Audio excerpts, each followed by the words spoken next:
Son las 8 de la mañana, las 7 en Canarias.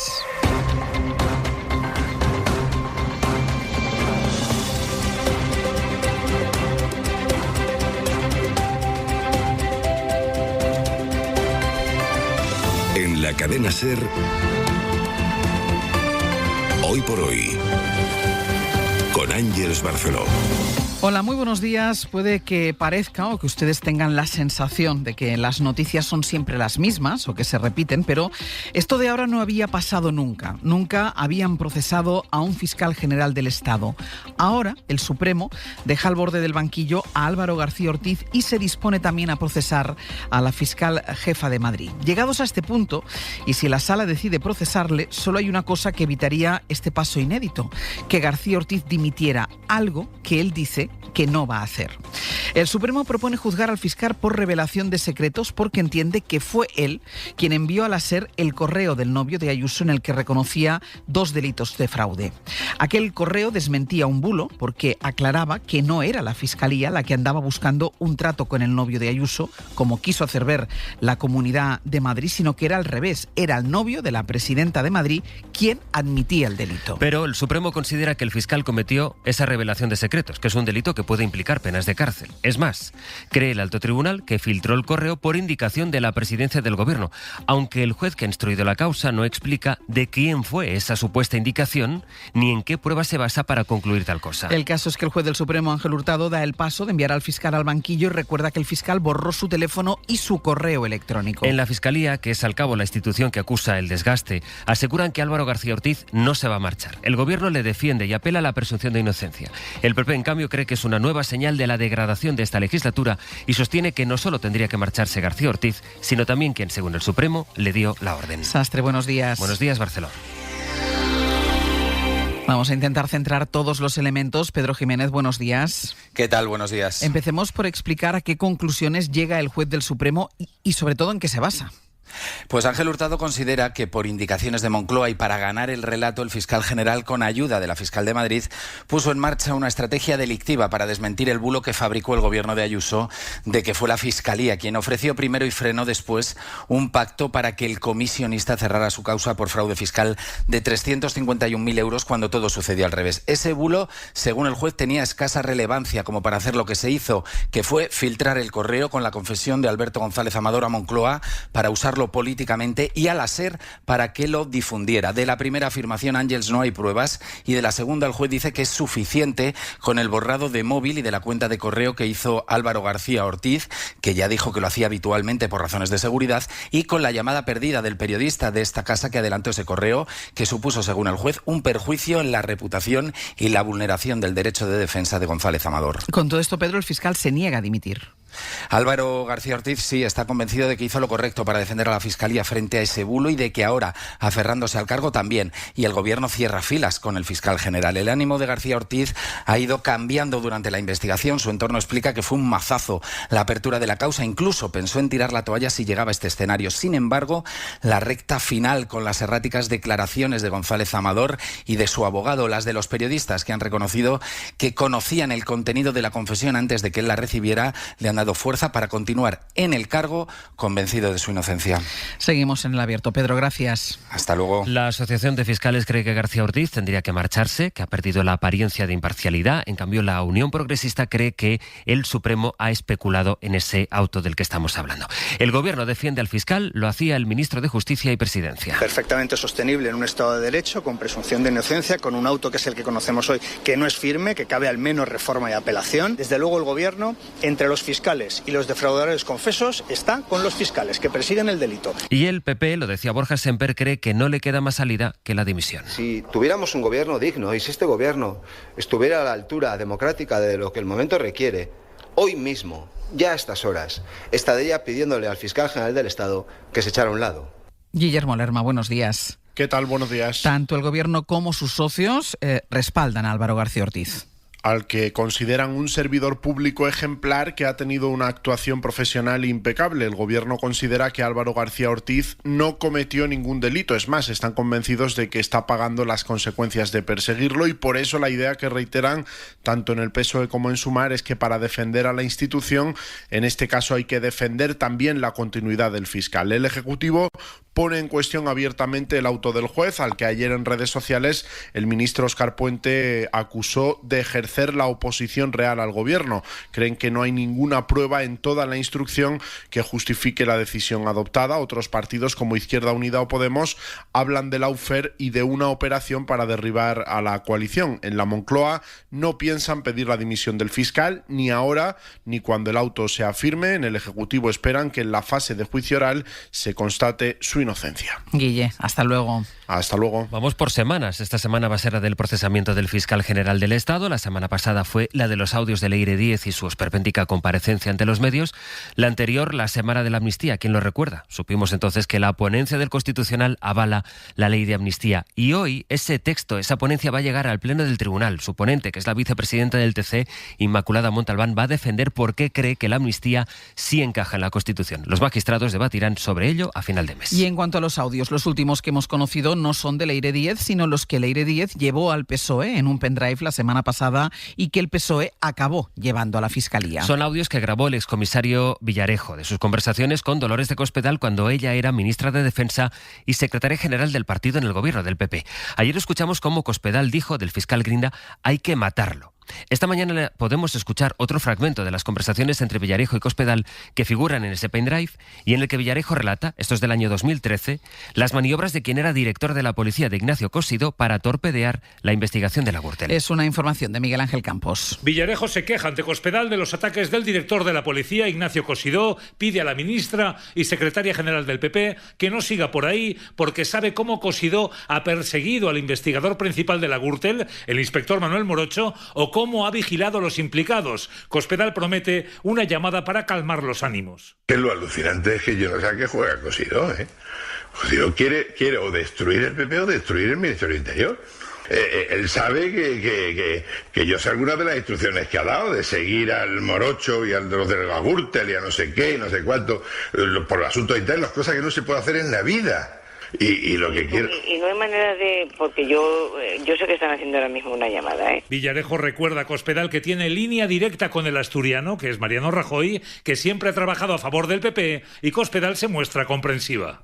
Como tú sabes, yo he utilizado la línea para llegar al asturiano, para comentarle cómo iban las cosas y para decir que no entendía el por qué me estaban dando caña cuando trabajo tal... Sí, está claro, Pepe. Esta conversación fue grabada por Villarejo en septiembre de 2013 y forma parte del pendrive aportado por Leire Díez. Corrobora que Cospedal supuestamente era consciente de maniobras del PP para boicotear la Gürtel. En Extremadura, la jueza que ha instruido el caso del hermano de Pedro Sánchez considera que el líder del PSOE en esa comunidad, Miguel Ángel Gallardo, ha cometido fraude de ley al pedir a varios de sus compañeros que renunciasen a la lista para que él se pudiera convertir de pronto en diputado de la Asamblea Regional y conseguir así el aforamiento. El PSOE contesta a la jueza de Badajoz que corresponde al Tribunal Superior y no a ella calificar ese aforamiento repentino por el que tuvieron que renunciar 5 personas el mismo día para que él pudiera convertirse en diputado. La jueza cree que Gallardo ha usado las instituciones públicas en beneficio particular y esto dice Gallardo de la jueza. A mí ya me dejó de sorprender hace mucho tiempo, porque hace mucho tiempo compró el relato imaginario de Vox, de Hazte Oír, del Partido Popular, de Manos Limpias y de todos y cada uno de los denunciantes. El PP conecta este caso con el de fiscal general. La orden de aforar al señor Gallardo, igual que la orden dirigida al fiscal general del Estado, partió de lo más alto. No es creíble pensar que el Partido Socialista en Extremadura hace esto y no es creíble pensar que el fiscal general del Estado se mete en semejante berenjenal sin las indicaciones expresas del presidente del gobierno. Lo que hizo también ayer Borja Semper, por cierto, fue poner distancia con los audios de Cospedal que ahora estamos escuchando. Dice que esto se produjo hace ya varios años. Y en Valencia, Compromís va a seguir dentro del grupo parlamentario de Sumar, al menos por ahora. Había riesgo de ruptura porque Sumar no ha querido llamar a comparecer a Pedro Sánchez en la comisión del Congreso que va a investigar la Dana. De forma que Compromís evita la ruptura por ahora, según acordó en su ejecutiva de ayer en Valencia, aunque van a plantear un nuevo marco de relación con el partido de Yolanda Díaz. Aseguran que es un un último intento para seguir dentro de la coalición. ¡Hola! Ahora que termino de pagar mi casa, ¿no me mejoras el precio del seguro? Adiós, yo me voy a la Mutua. Vente a la Mutua con cualquiera de tus seguros. Te bajamos su precio sea cual sea. Llama al 91 555 5555. 91 555 5555. Condiciones en Mutua.es. ¿Estáis listos para ganar? ¿Estáis listos para recuperar lo que es nuestro? ¿Estáis listos para tener lo que merecemos? ¡Que empiece la revolución! La revolución de los días Citroën ya está aquí. Únete del 1 al 15 de junio y disfruta de hasta 10.000 euros de descuento en toda la gama y 8 años de garantía Citroën WeCare. Citroën. Consulta citroen.es. Así suena lo más in de Bosch. Este frigo es invisible. Es inmenso, es increíble. Las cocinas más in tienen electrodomésticos integrados de Bosch. Ahora con hasta 1.000 euros de reembolso. Bosch. Yastel, dígame. Oye, ¿es verdad lo del smartphone gratis? Sí. Pero gratis, gratis. ¿Y de Xiaomi? ¿Y además de Xiaomi? Claro, y gratis, gratis. Vente a Yastel, que con la fibra y móvil te llevas un smartphone Xiaomi gratis. Y añade Yastel Televisión con Netflix. 1, 5, 6, 7. En Alcampo celebramos el medio año nuevo con un aniversario lleno de ofertas. ¿Cómo? ¿Has dicho el medio año nuevo? Tendré que preparar un plato especial. Bueno, todos sabemos que con el picoteo luego los segundos no se tocan. Por eso, del 3 al 16 de junio tenemos toda la gama El Ventero a un 30% de descuento. Mejor compra de eso. Bien visto. En Alcampo sales ganando. En la cadena SER, Hoy por Hoy, con Ángeles Barceló. La última hora internacional está en Ucrania, donde parece que Moscú acaba de responder a la operación telaraña con la que Kiev golpeó a Rusia. Y todavía pocos datos, pero todo apunta a una operación a gran escala, ¿Bayón? Sí, ha sido una madrugada de sirenas y explosiones casi continuas en ciudades como Kharkov, Odessa y también en la capital. En Kiev, donde las imágenes muestran varios edificios residenciales y almacenes en llamas. Las autoridades ucranianas hablan de una de las mayores oleadas recientes de ataques con drones sobre la capital. Se confirman por ahora 2 fallecidos, 2 personas que han muerto en una maternidad en Odessa y más de una decena de heridos en diferentes puntos del país. No van a quebrar a los ucranianos con terror, es la primera reacción, la del jefe de gabinete de Zelensky en redes sociales. En Estados Unidos, esta ha sido la 4ª noche de protestas en Los Ángeles por la deportación de migrantes de Donald Trump, que mantiene el pulso con el gobernador de California, que acusa a la Casa Blanca de autoritarismo. El gobernador, que es demócrata, se opone al despliegue militar que ha ordenado Trump en Los Ángeles. De hecho, Trump lo ha incrementado. Ha mandado a 2.000 miembros más de la Guardia Nacional y a 700 marines. La alcaldesa de Los Ángeles sostiene que la Casa Blanca está haciendo un experimento con su ciudad para ver hasta dónde puede llegar Donald Trump al asumir competencias que no son suyas. De momento, Trump ha llegado a pedir que detengan al gobernador de California, a Gavin Newsom, el domingo cuando le plantearon la posibilidad de que le puedan acabar deteniendo. El propio gobernador Newsom respondió de esta manera que ahora escucharán en una entrevista a quien había lanzado esa posibilidad, al llamado zar anti-inmigración de Donald Trump. Si es un tipo tan duro, ¿por qué no me detiene? Él sabe dónde encontrarme. Pero ¿sabes qué? Que quite sus manos de encima de niñas de 4 años que solo quieren ir a la escuela. Que deje en paz a esa pobre gente que solo trata de sobrevivir. Que pagan sus impuestos, que llevan aquí una década. El miedo, el horror, pero ¿quién demonios es este tipo? Ven a por mí y arréstame y acabemos con esto de una vez, tipo duro. Después de estas declaraciones, Trump dijo que había que detener al gobernador. Las protestas han empezado a extenderse a otras ciudades. Ha habido manifestaciones también en Nueva York o en San Francisco.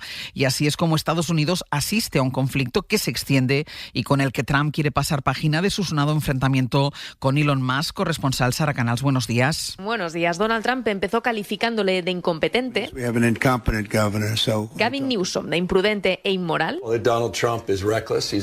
Pero en las últimas horas los ataques han dado paso a la acción. Newsom ha demandado a la Casa Blanca por desplegar la Guardia Nacional sin su consentimiento y Trump redobla su ofensiva con el envío de marines, una demostración de fuerza con la que pone a prueba la lealtad del ejército y desvía la atención tras su pelea incendiaria con Elon Musk. Aseguraba Gavin Newsom que las Cortes son lo único que le queda y denuncia que el despliegue del ejército y la amenaza amenaza de Trump de arrestarle responden a una fantasía delirante de un presidente dictatorial. Una amenaza, la de detenerle, que el fiscal general de California califica de pura palabrería por la falta de fundamentos para hacerlo. Unos fundamentos, por cierto, que el propio Trump ayer fue incapaz de enumerar. Y a preguntas de la prensa dijo que su principal crimen había sido el de convertirse en gobernador. Mientras, los miembros de la llamada Flotilla de la Libertad que querían llevar comida a Gaza han sido ya trasladados al aeropuerto Ben Gurión para expulsarlos de Israel, según el gobierno de ese país. Pablo Morán, buenos días. Hola, Ángeles, buenos días. En la embarcación iban 12 personas, entre ellos un español y la activista Greta Thunberg, que denuncian que Israel les ha secuestrado para poder echarles. Y no son los únicos que lo creen. Hay una opinión ampliamente compartida de que esta detención en aguas internacionales a 110 millas náuticas de la costa de Gaza es ilegal. Jaime Rodrigo es abogado experto en Derecho Internacional Marítimo. Israel puede ejercer el control en aguas territoriales, 12 millas, o inclusive en la zona contigua. Pero esta intervención se ha producido más allá de esas 24 millas, ¿no? Y por tanto, claramente es ilegal. Exteriores ha convocado al encargado de negocios de la embajada israelí para trasladar la queja formal del gobierno por este incidente. De momento, la tripulación de la flotilla, como decía, se espera ahora en el aeropuerto por su deportación. El Ministerio de Exteriores israelí prevé que comiencen en las próximas horas. Advierte de quienes no acepten irse serán llevados ante la autoridad judicial para que autorice esa expulsión, y algunos se han negado, según la prensa local. Lo que también hace el gobierno israelí es ridiculizar a la flotilla,